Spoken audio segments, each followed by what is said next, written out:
Assalamualaikum warahmatullahi wabarakatuh.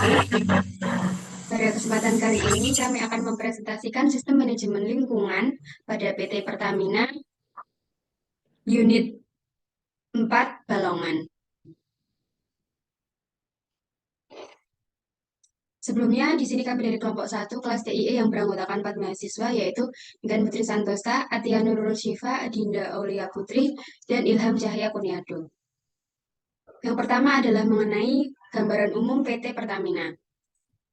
PT Pertamina Persero merupakan kilang ke-6 dari 7 kilang Direktorat Pengolahan PT Pertamina dengan kegiatan utama mengolah minyak mentah menjadi produk BBM, non-BBM, dan petrokimia.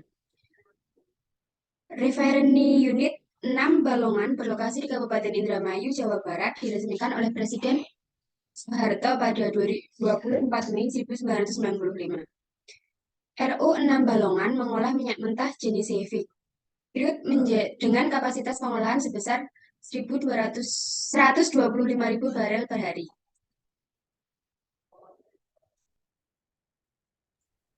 Kemudian ada proses produksi dan limbah yang dihasilkan dari PT Pertamina itu sendiri.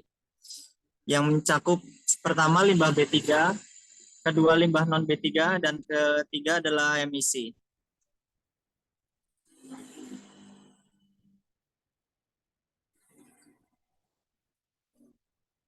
Oke, baik. Yang pertama adalah limbah B3. Limbah B3 yang ada di PT Pertamina Persero RU 4 Balongan ini dihasilkan oleh proses seperti operasi utilities, maintenance tangki, laboratorium, dan fasilitas pendukung. Intensitas limbah B3 merupakan total limbah B3 yang dihasilkan dibandingkan dengan jumlah produksi. Intensitas limbah B3 pada PT Pertamina Persero RU 6 tahun 2013 sampai 2017 dapat dilihat pada tabel di samping.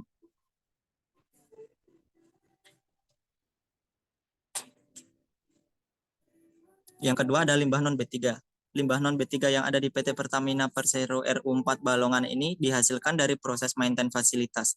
Contohnya sampah kertas, jerigen bekas, karung polietilen, dan kayu palet bekas. Intensitas limbah non B3 merupakan total limbah non B3 yang dihasilkan dibandingkan dengan jumlah produksi.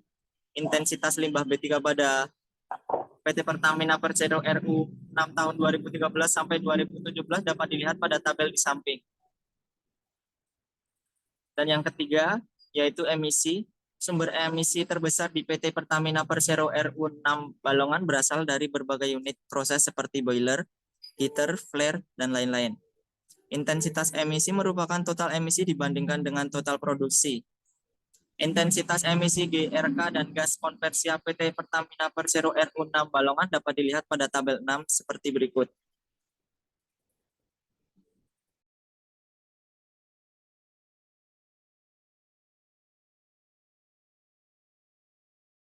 Oke, kemudian masuk ke sistem manajemen lingkungan PT Pertamina Unit 6 Balongan.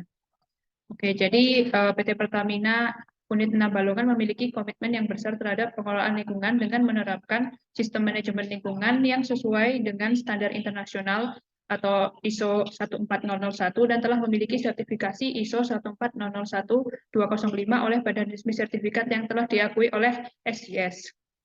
Dan ruang lingkup sistem manajemen lingkungannya mencakup seluruh kegiatan operasional kilang PT Pertamina, meliputi penerimaan bahan baku, penimbunan, kegiatan produksi, penyimpanan produk, sampai penyaluran ke pelanggan yang di dalamnya meliputi seluruh aspek penilaian proper, yaitu efisiensi energi, program 3R atau Reduce, Reuse, Recycle, limbah B3 dan limbah padat non B3, pemantauan dan penurunan emisi, konservasi air, dan penurunan badan pencemaran, keanekaragaman hayati, dan juga pemberdayaan masyarakat.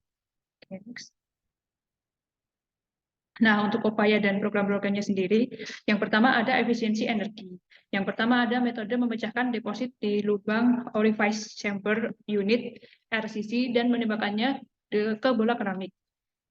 Nah, jadi di upaya ini adanya bola keramik unit RCC akan dapat bekerja secara optimal sehingga dapat menghasilkan panas yang akan digunakan untuk menghasilkan sistem sebagai bahan untuk membangkitkan listrik dan kebutuhan proses produksi. Dan dampak lingkungannya yang dihasilkan sendiri berupa penghematan bahan bakar. Yang kedua, program Recycle Product Design Oil atau DCO yang berfungsi untuk meningkatkan produk yang lebih bernilai dan meningkatkan produksi coke di katalis. Meningkatnya produksi coke dapat meningkatkan produksi steam secara cuma-cuma sehingga dapat menurunkan produksi steam dari boiler. Dampak lingkungannya berupa penghematan bahan bakar juga. Oke, next. Selanjutnya ada pengelolaan limbah B3. Yang pertama yaitu pemasangan katalis trapper di nozzle injeksi katalis RCC. Nah, loss katalis yang sudah keluar sistem akan terkontaminasi debu, partikular, tanah, dan lain sebagainya. Sehingga katalis tersebut tidak lagi dikategorikan fresh katalis dan menjadi limbah B3. Oleh karena itulah, dilakukan penambahan komponen berupa katalis trapper agar tidak ada lagi loss katalis keluar sistem. Dampak lingkungan yang dihasilkan dari inovasi ini berupa reduksi timbulan sampah B3 akibat loss katalis keluar sistem. Oke, next. Kemudian ada pengelolaan limbah non-B3. Yang pertama, integrasi sistem e-correspondence via management of change atau MOC online. Jadi, metode ini merupakan perubahan subsistem yang mengubah semua dokumen yang sebelumnya terbentuk cetak kertas menjadi online atau elektronik. Dampaknya yaitu pengurangan konsumsi kertas sendiri.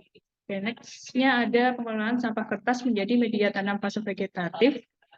Nah, di pengelolaan sampah kertas ini, kita dapat mengolah sampah kertas yang telah dipilah untuk dijadikan media tanam fase vegetatif di area pembibitan. Nah, dampaknya sendiri juga dapat mengurangi sampah-sampah seperti sisa jeruk peras, baking powder, soda, dan juga kertas. Next. Lalu Selanjutnya ada pengelolaan emisi. Di pengelolaan emisi ini yang pertama ada metode memecahkan deposit di lubang orifice chamber unit RCC dengan menembakkan bola keramik. Unit RCC merupakan unit utama di RU4 yang mengaplikasikan teknologi proses menggunakan katalis untuk merengkahkan residu menjadi produk yang bernilai ekonomi tinggi. Hasil dari program ini yaitu mampu menurunkan emisi GRK. Lalu yang kedua ada modifikasi sistem di unit POC sebagai upaya recovery flare loss menjadi produk LPG dan gasolin. Dilakukan dengan perubahan subsistem produksi di mana aliran gas yang awalnya hanya terbuang, kemudian dilakukan pengolahan lanjutan sehingga dapat digunakan sebagai umpan untuk diproses sehingga menjadi produk LPG dan gasolin. Lalu selanjutnya ada efisiensi air. Yang pertama ada pemanfaatan raw water PEP dilakukan dengan penambahan komponen berupa fasilitas perpipaan untuk pengambilan raw water PEP di IPA AL menuju fasilitas parutan NaOH dalam proses netralisasi. Dampak lingkungan inovasi ini yaitu menurunkan beban pencemaran air. Lalu yang kedua ada recovery cooling water, dilakukan dengan mengembalikan cooling water ke heater cooling water return. Program tersebut dilakukan sebagai upaya untuk mengurangi pemakaian air bersih sebagai cooling water. Perubahan jalur pipa dilakukan untuk melakukan pengolahan kembali cooling water yang sebelumnya langsung dibuang. Yang keenam ada perlindungan keanekaragaman hayati. Yang pertama ada program penambahan nutrisi dari buah pidada merah. Dilakukan dengan menambahkan nutrisi yang dibuat dari campuran ekstrak buah mangrove pidada merah itu sendiri ditambah dengan molase dan air payau dengan komposisi tertentu. Program ini bertujuan menyediakan bibit mangrove siap tanam secara massal untuk menjaga ketersediaannya. Next. Selanjutnya adalah pemberdayaan masyarakat yang dilakukan dalam program Corporate Social Responsibility. Fokus utamanya adalah akselerasi terhadap pelestarian lingkungan serta peningkatan potensi masyarakat untuk kemandirian.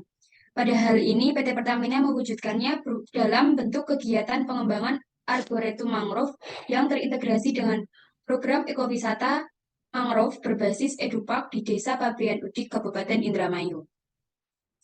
Hal ini ditujukan untuk pendidikan, penelitian, dan pengembangan ilmu pengetahuan, mengatasi intrusi air laut sebagai habitat burung, mengamankan pantai dari abrasi dan penjara partikel logam berat perairan yang tercemar, perubahan angin, ameliorasi iklim, dan meningkatkan keindahan dan sebagai wahana rekreasi. Berikut merupakan bukti kesuksesan program dari PT Pertamina.